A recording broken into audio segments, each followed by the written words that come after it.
말씀의 진리를 알면 신앙이 담대해진다라는 제목으로 오늘 여러분에게 하나님 말씀을 대언하도록 하겠습니다.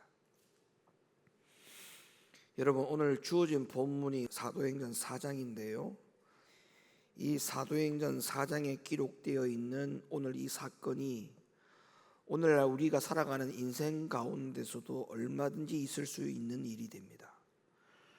다시 말하면 우리 살아가는 인생에도 오늘 이 말씀이 기록되어 있는 사도행전 4장과 같은 베드로의 입장에 처할 수 있기 때문에 우리 인생에 있어서 베드로와 같은 인생의 입장에 처해 있을 때 우리가 예수 믿는 사람으로서 어떻게 해야 되는지, 거기에 대한 어떠한 교훈, 이 부분들을 우리가 충분히 얻을 수 있는 그러한 말씀이기 때문에 오늘 이 말씀을 듣는 저와 여러분들이 하나님 앞에 담대한 신앙으로 살아갈 수 있는 인생이 되어지기를 예수 이름으로 간곡하게 부탁을 드립니다.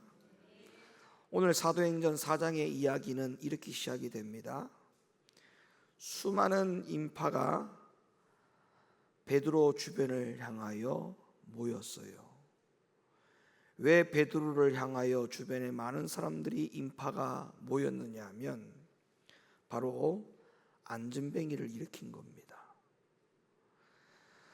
안전뱅이를 일으킨 이 기적의 현장에 5,000명이나 되는 군중들이 모여서 그 모든 것을 눈으로 본 거예요. 그랬을 때 이 베드로가 그 많은 인파의 무리들 가운데 이렇게 말을 합니다. 이 기적과 역사를 일으킨 분은 내가 아니다. 내가 아니다. 왜 나를 주목하느냐? 이 모든 일들은 하나님이 하셨다. 이렇게 해서 하나님께 영광을 돌립니다. 그리고 난 다음에 많은 군중들 앞에 하나님의 복음을 이어가죠. 그래서 하나님 나라의 복음과 그리고 예수 그리스도의 부활과 그리스도의 도를 전하기를 시작합니다. 그때 성전의 관리인 중에 몇몇 사람이 사도 베드로를 가깝게 다가오죠. 그러니까 그 군중들 틈 사이에서 성전 관리원이 베드로를 가까이 다가와서 접근을 하다 보니까 베드로나 사도들이 자기들을 잡아가려고 하는 그러한 이유 때문에 다가온다라고 하는 것을 전혀 몰랐던 것이죠. 그래서 베드로를 향해서 접근을 하다가 그 자리에서 결국에는 이 베드로가 체포를 당합니다. 그래서 이 베드로와 요한이 그 체포당한 현장에서 바로 구금을 당하죠. 바로 이 대목이 우리 인생에게도 일어날 수 있는 대목이라는 거예요. 무슨 말이냐면 베드로와 요한은 주님이 주신 이름으로 안전뱅이를 보고 불쌍하니까 일어나 걸으라고 했을 뿐인데 일어나 걸었어요. 그리고 난 다음에 그 모든 영광을 자기가 돌린 게 아니고 이 일은 내가 한 것이 아니니까 나에게 주목할 필요가 없다. 이 일은 하나님이 한 것이다.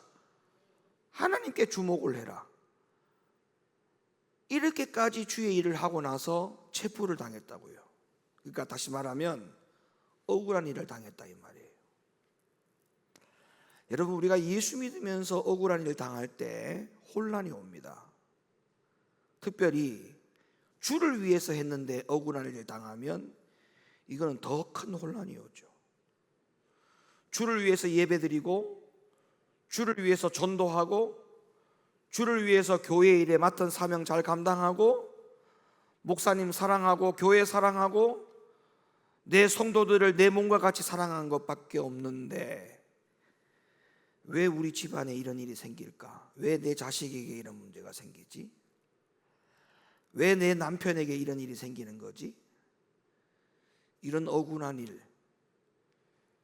답을 찾을 수 없는 일들, 우리 인생에 있어서 얼마든지 있을 수 있습니다.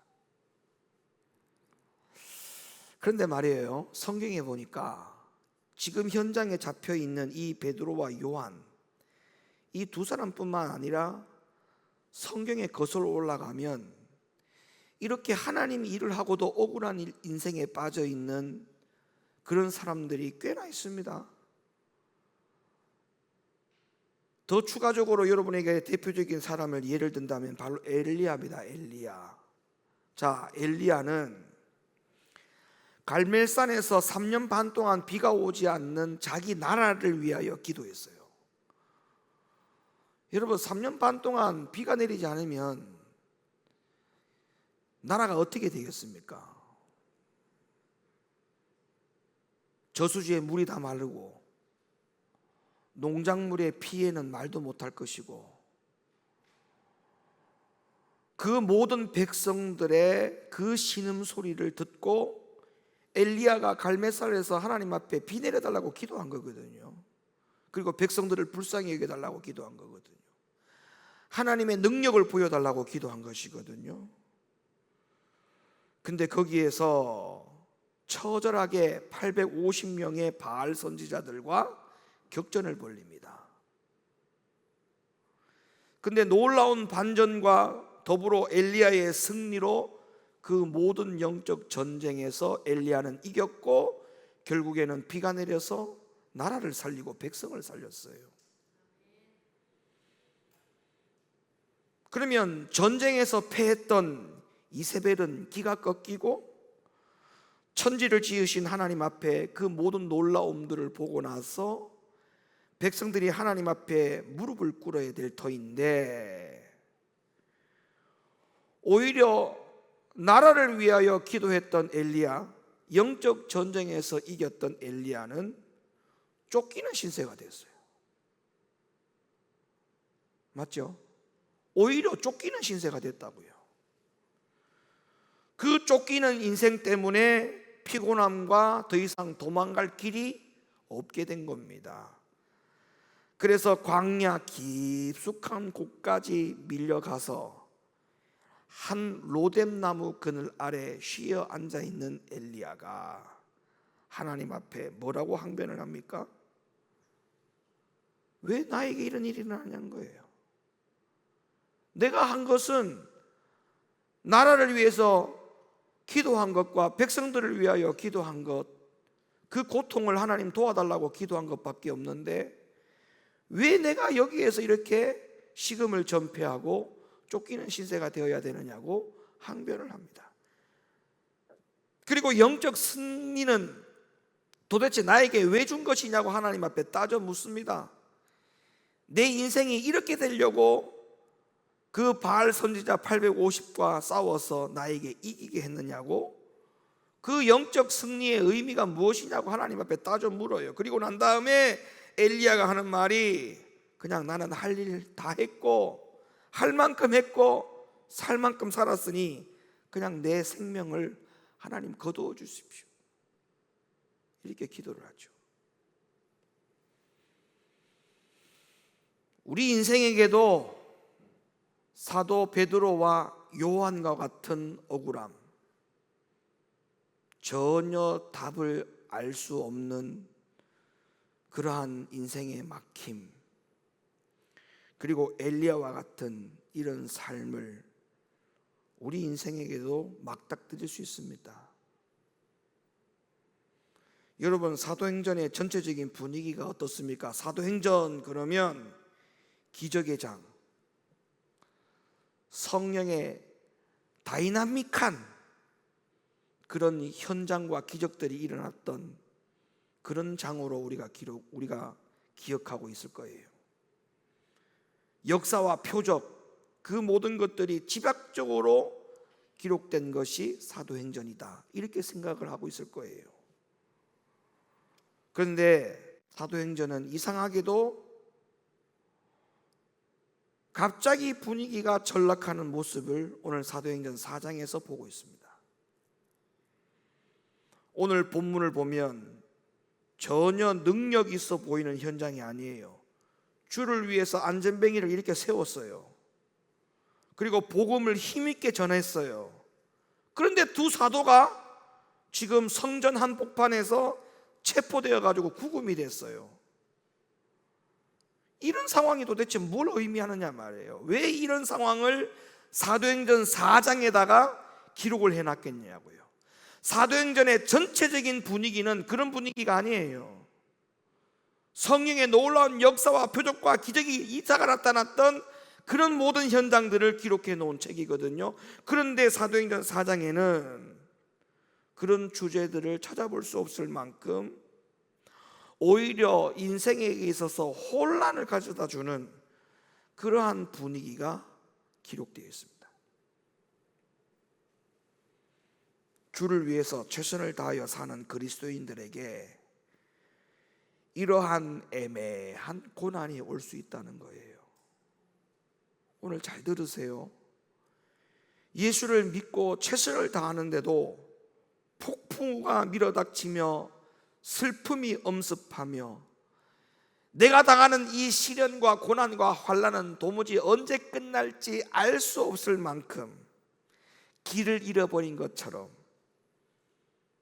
여전히 답을 찾지 못했지만 그러나 하나님은 다 아실 것이야, 이런 막연한 믿음을 가지고 지금도 예수 믿는 입장이라면 우리는 오늘 이 사도행전 4장에 주목해야 됩니다.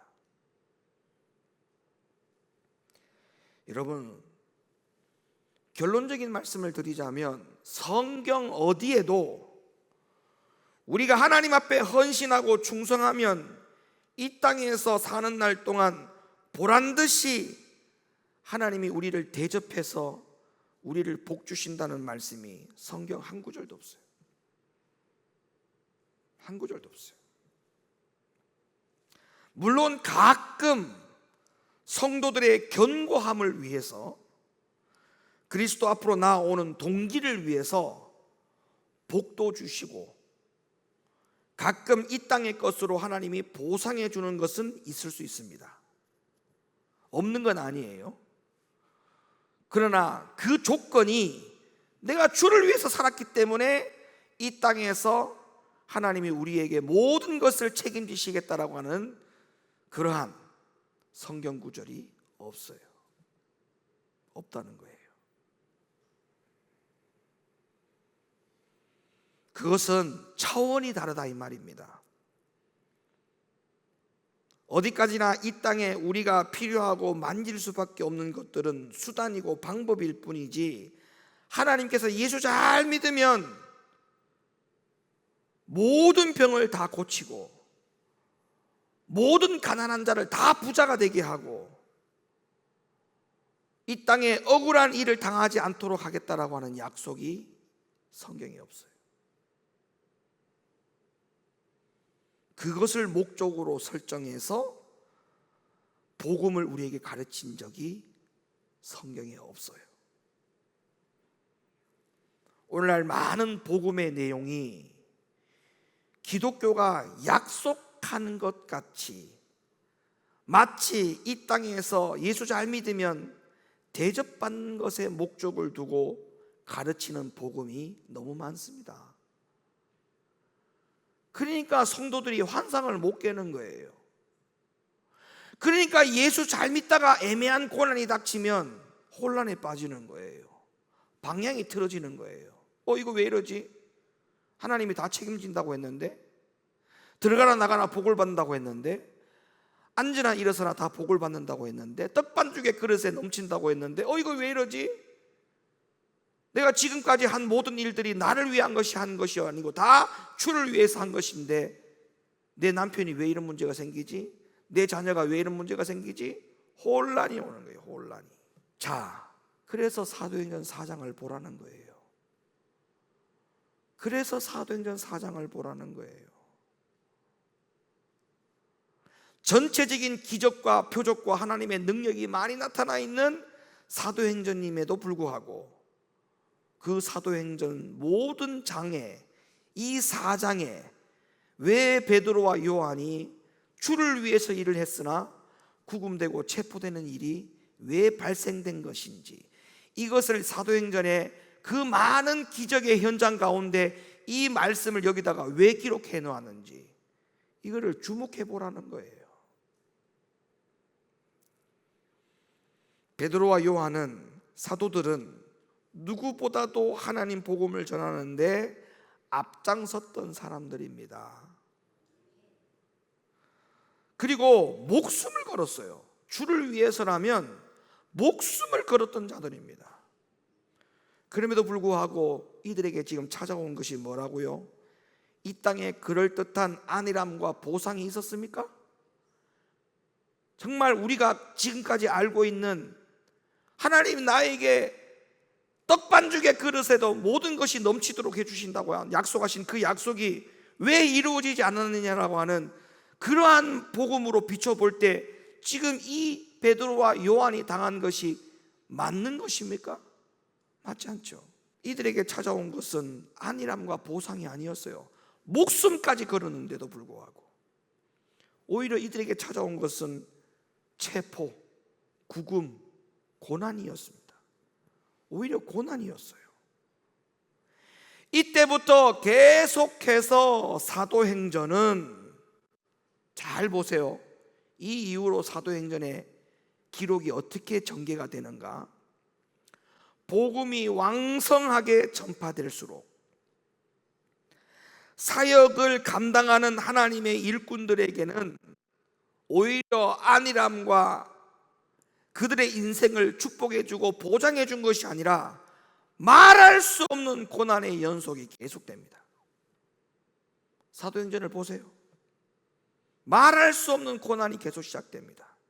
그럴 때일수록 그 고난 앞에 복음을 포기하느냐? 아니요, 더 목숨을 걸어요. 그들의 인생에게 안일함과 하나님이 약속의 축복을 주지 않았다 하더라도 그들이 주저앉았느냐? 전혀 그렇지 않아요. 말할 수 없는 고난이 임하고 말할 수 없는 슬픔이 임하고 인간적인 외로움과 인간적인 비애가 끊어지지 않는 모습을 우리는 사도행전 전체에 걸쳐서 우리는 만날 수가 있습니다. 여러분, 이 베드로와 요한을 체포하고 구금시킨 주역이 누군지 아십니까? 베드로에게 슬금슬금 다가와서 베드로와 요한을 현장에서 붙들어간 이 인물이 누군지 아세요? 바로 사두개인이에요. 사두개인. 여러분, 잠깐 이해를 돕기 위해서 이 사두개인이 어떤 인물인가를 제가 설명을 드려야만이 여러분이 이해가 됩니다. 여러분, 이 당시에 이스라엘에는 두 개의 커다란 양대 세력이 있었어요. 종파라고도 얘기할 수 있는데 그것은 바로 바리새파와 사두개파입니다. 말 그대로 바리새파는 굉장히 율법주의적이죠. 그 당시로 말하면 그들의 입장에서는 굉장한 보수주의입니다. 굉장한 보수주의죠. 글자 한 문장도 어기면 바로 죄라고 얘기했기 때문에 굉장한 보수주의자들, 그 당시로 봤을 때. 그런데 이 사두개파는 전혀 달랐어요. 전혀 달랐어요. 이 사두개파는 종교적인 색깔도 있었지만 그보다는 정치적인 색깔이 굉장히 현실주의적인 자들이었습니다. 그러니까 이들은 항상 정부와 연결될 수밖에 없었어요. 그러니까 그 당시에 로마 정부와 굉장히 밀착되어 있는 종파가 바로 이 사두개파들입니다. 사두개파. 그러면 보세요. 정권과 밀착이 되어 있으면 뭐가 따라오느냐? 혜택이 따라와요. 그 혜택의 항상 조건이 뭘까요? 돈과 권력입니다. 정부가 요구하는 대로 들어주면 돈이 따라오고 또 권력이 따라오죠. 그러니까 이 사두개파들은 항상 무슨 맛을 보고 살아가느냐 하면 돈맛과 권력의 맛을 보고 살아가는 그런 종파들이었어요. 그러니까 로마 정권의 눈 아래에서도 기득권 세력으로 자리를 잡아가는 이런 일들에 항상 이 사두개파들은 관심거리였습니다. 그러니까 보세요. 돈 있죠, 권력 있죠, 그 다음에 백그라운드가 든든하죠. 정부라고 하는 든든한 백그라운드가 있죠. 게다가 현실주의자들이죠. 모든 사람의 입맛에 맞는 종교의 성향을 다 가지고 있었던 사람들입니다. 그러니까 어느 누구도 이 사두개파 사람들을 건들 사람이 없었어요. 특별히 사두개파가 된다는 것은 그 당시를 살아가는 데 있어서 굉장한 기득권 세력이 된다는 그런 뜻과 다름이 없는 것이기 때문에 굉장한 파워가 있는 사람들이죠.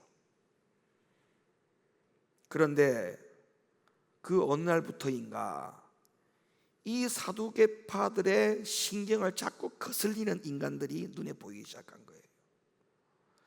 로마 정부의 정권을 세워가는 데 있어서 자꾸 장애물이 되는 거예요. 누군가가 자꾸 하나님 외에 다른 이름으로 복음을 전한다는 이 말들이 자꾸 귀에 거슬리는 거예요. 그래서 언제부턴가 걸리기만 걸려라, 내가 저것들을 씨를 말리겠다, 이렇게 벼르고 있었어요. 그러는 찰나에 성전 한복판에서 예수의 잔당들이 뭔 일을 하나 했는데 40년 동안 앉아있던 거지 하나를 이렇게 세웠다는 거예요. 그리고 거기에 수많은 인파들이 모여가지고 그 예수라고 하는 복음을 듣고 환호를 하고 있더라는 거예요. 그래서 이 사두개파들이 성전의 관리인들을 불러서 그들을 즉시 명령해서 그 현장에서 두고 보고 있다가 체포를 한 거예요. 그러면 사두개인들이 이들을 왜 체포했을까요? 사두개인들은 제가 아까도 말씀드렸죠, 현실주의자라 했어요. 현실주의자. 도대체 저 사람들이 전한 말의 내용이 뭔지, 거기에 진리가 있는지 없는지에 대해서는 전혀 관심이 없어요. 그건 현실주의자가 아니거든요. 현실주의자들은 그런 것에 관심이 있는 게 아니에요. 그들의 가치 기준은 진리냐 아니냐, 이것이 기준이 아니고 저 사람들이 저 일을 행함으로 말미암아 가지고 우리들에게 있어서, 사두개파들에게 있어서 정부와 연결되어 있는 이 연결고리에서 해가 될까, 이익이 될까, 거기에만 관심이 있다 보니까 저 행위 자체가 그들이 봤을 때는 전혀 이익이 되지 않는 거예요. 진리냐 비진리냐 이걸 바라봤더라면 체포할 일이 있어요, 없어요? 없지요. 근데 왜 체포했느냐? 이들이 하는 행위가 우리 사두개파가 먹고 사는 데 있어서, 출세하는 데 있어서 지장이 있느냐, 지장을 주지 않느냐, 이런 현실주의자의 입장에서 생각을 하다 보니까 당연히 체포할 수밖에 없죠. 요즘 살아가는 그리스도인들이 점점 힘이 빠지고 나약해졌다는 사실이 비통할 뿐입니다. 비통할 뿐입니다. 진리 비진리.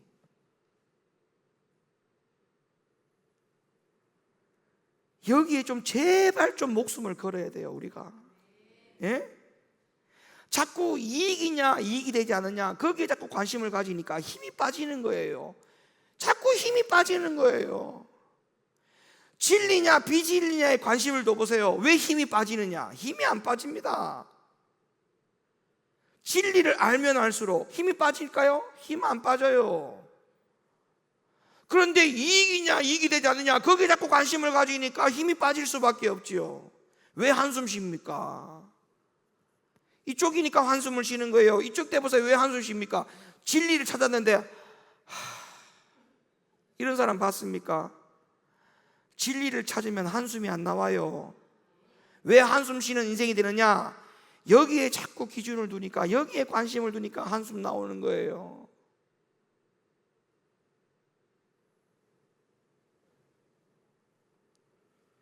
우리나라에 복음이 처음 들어왔을 때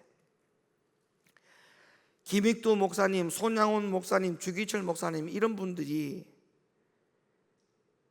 우리에게 있어서 뭘 보여줬습니까? 뭐를 본을 보여줬습니까? 처음 복음이 들어왔을 때 이들의 목사님들의 활약은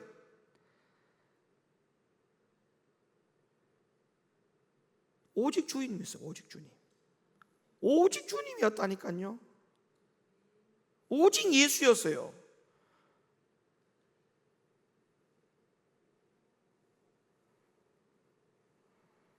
자, 베드로와 요한이 구금이 되고 체포가 되고 구금이 됐어요. 살기가 등등한 죽음을 들이대는 위협 앞에 베드로와 요한이 무너졌느냐? 그렇지 않습니다. 자, 신문을 합니다. 이들에게 뭐라고 신문을 하느냐? 7절, 사도들 가운데 세우고 묻되, 베드로와 요한을 물은 거예요. 구금을 시켜놓고 사두개파들이 묻습니다. 너희가 무슨 권세와 누구의 이름으로 이 일을 행하였느냐? 자, 사두개파가 두 가지 질문을 했어요. 첫째, 너희가 무슨 권세로 했고 누구의 이름으로 했느냐? 이렇게 물었어요. 여러분, 이 질문이 좀 이상하지 않아요? 그냥 직설적으로 니들 배우가 누구냐? 누가 이 일을 시켰냐? 이렇게 물으면 되는데 질문을 이상하게 해요. 무슨 권세로 누구의 이름으로 이 일을 했느냐? 이렇게 물어요. 왜 이렇게 물었을까요? 그들의 입에서 누구 이름이 나오도록 해야 되니까. 그래요. 바로 그거예요. 이 당시의 사두개파 입장에서는요, 예수 이름으로 뭘 한다? 그거는 이들이 봤을 때 그냥 이단이었어요. 이단이었다고요. 목을 베든 십자가에 매달아 죽이든 이들이 그렇게 처형을 하려면 그들 입에서 자인하고 시인하도록 만들어야 되는데, 그 자인하고 시인하려면 그들의 입에서 누구의 이름으로 했다는 이름이 나와야 되느냐 하면 예수의 이름으로 했다는 말이 나와야 되거든. 그래서 그렇게 질문을 한 거예요. 하나님 이름 외에 다른 이름이 나오면 그거는 즉결 심판입니다. 그 자리에서. 그 전에 계집 요종이 지적했을 때 나 예수 모른다고 했을 때는 그때는 성령을 받지 못했거든. 근데 지금 입장에서는 베드로가 성령을 받은 이유란 말이에요. 자, 이 신문을 받았을 때 베드로가 뭐라고 말을 하느냐? 4장 8절, 이에 베드로가 뭐가 충만하여? 성령이 이빠이 됐어. 성령이 이빠이 됐어. 성령이 충만했습니다. 지금 성령이 충만했어. 성령이 충만하여 가로되, 자, 뭐라고 보세요? 백성의 관원아, 장로들아. 그 다음, 만일 병인에게 행한 착한 일에 대하여 이 사람이 어떻게 구원을 얻었느냐고 나에게 질문한다면 너희와 모든 이스라엘 백성들은 알라. 너희가 십자가에 못 박고 하나님이 죽은 자 가운데서 살리신 나사렛 예수 그리스도의 이름으로 이 사람이 건강하게 되어 너희 앞에 섰느니라. 예수를 부인했어요? 예수를 시인했어요? 예수를 시인했어요. 이때 베드로는 현실주의적인 자였습니까? 현실주의적인 자였을까요? 진리에 선 자일까요? 진리. 만약에 이때 당시에 베드로가 현실주의적인 자였다면 나에게 이익이냐 손해냐 거기에 기준을 뒀다면 이런 말을 했을까요? 이런 말을 합니다. 진리냐 진리가 아니냐 거기에 관심을 가지니까 잘 들어라. 너희들이 십자가에 못 박혀 진 그 예수의 이름으로 건강해졌다.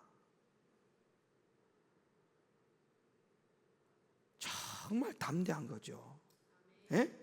너희가 매달아 죽인 예수를, 너희가 매달아 죽인 예수, 그 예수가 그 예수의 이름으로 건강해졌다.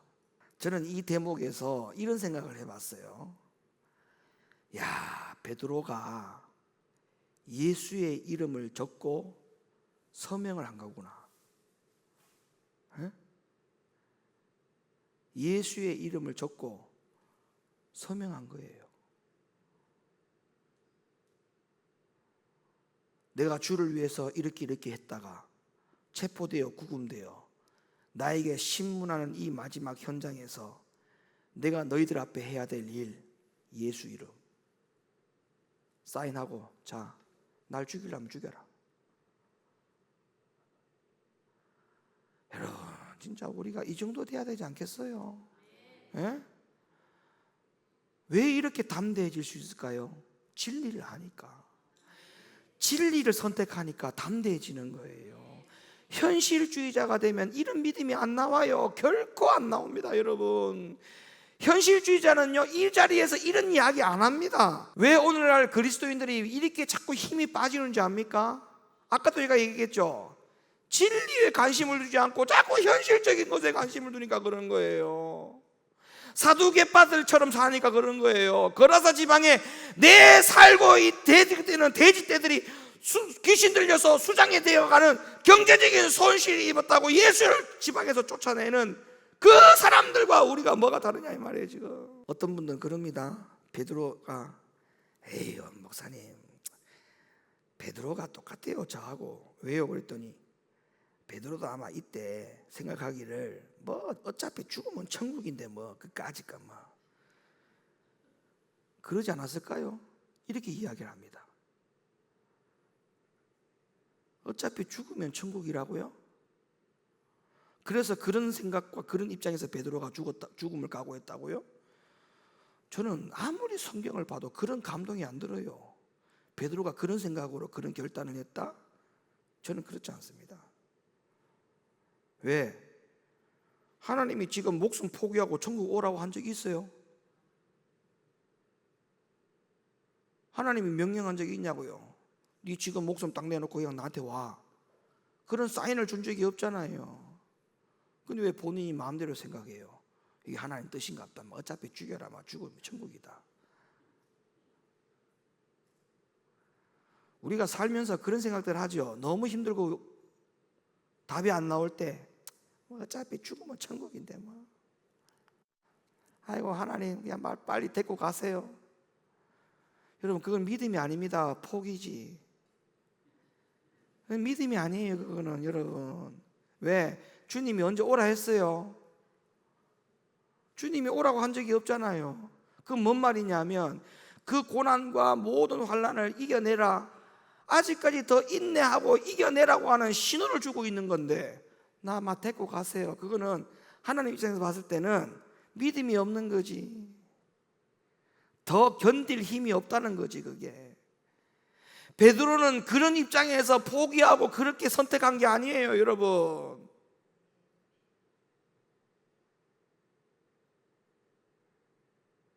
이 환난 끝에 또 다른 환난이 똑같이 온다 하더라도 나는 똑같은 입장일 거라고 하는 그런 생각으로 결단한 거예요. 왜? 현실주의자가 아니었단 말이에요. 항상 진리의 편에 서 있었거든.